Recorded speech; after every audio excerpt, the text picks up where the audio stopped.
Habari ya customer? Nzuri sana. Oh, unatakaje nikuhudumie? Nataka uniuzie, nataka mkate na juice. Saa hizi? Yeah.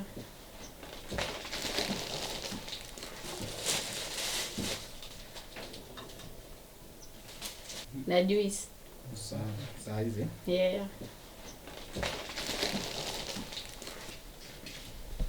Vipi? Habari zenu? Salama sana ndugu yangu. Kwema, kazi tu. Kazi tu. Baridi kabisa.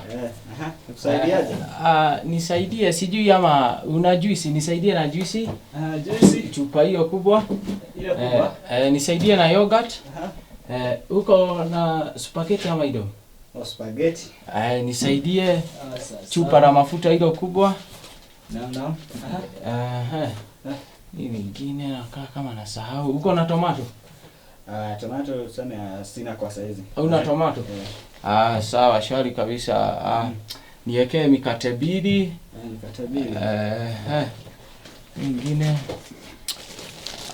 Hizi sweet za 10 niwekee kama 3 hivi. Sweet za 10. Kwani uko na watoto ama nini? Hapana, unajua sisi tunakaa maisha ya kistaarabu lakini kistaarabu ile maisha ya kibashara hivi.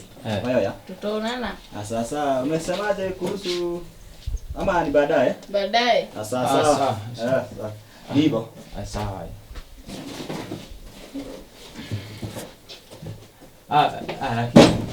Ndugu yangu, unajua sisi wanaume anapitia changamoto mingi sana. Hiyo nayo kwanza sijui hela nimeacha nyumbani. Sijui ama utarudisha ndani. Tutaonana baadaye, nitakujia hapa tu baridi, sawa? Nataka kutoka kidogo. Hivi wewe kaka, ukijisikiza maneno yako uko na akili? Hebu bana, usinitusi. Afadhali unitusi lingine lolote lakini usiguze akili mwanangu. Mbona unaniguza? Naweza nikaja hapa bila akili bana. Hapa unaona nimeandikaje hapa? Sikatai, naheshimu kazi bana. Ndio maana nakwambia urudishe ndani, nitakuja baadaye. Tafadhali tuheshimiane kazini. Lakini wewe inaonekana unaleta utani kwenye biashara. Si utani bana. Nakwambia urudishe ndani, nitakuja baadaye. Kwani sinarudi tu napitiana hapa. Wewe kijana, sasa ni man. Acha hizo bana. Zaga za nini? Unajiteteaje? Hebu wewe tunaenda polisi moja kwa moja hadi polisi. Hatujajuana leo bana. Hebu toka hapa nje.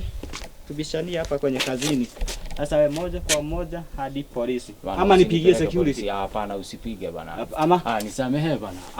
Sasa nisamehe bana. Lakini siku nyingine kwenye biashara sio mahali pa kuleta utani. Sawa. Haya, potea. Sawa mkubwa. Sawa. Potea cheki.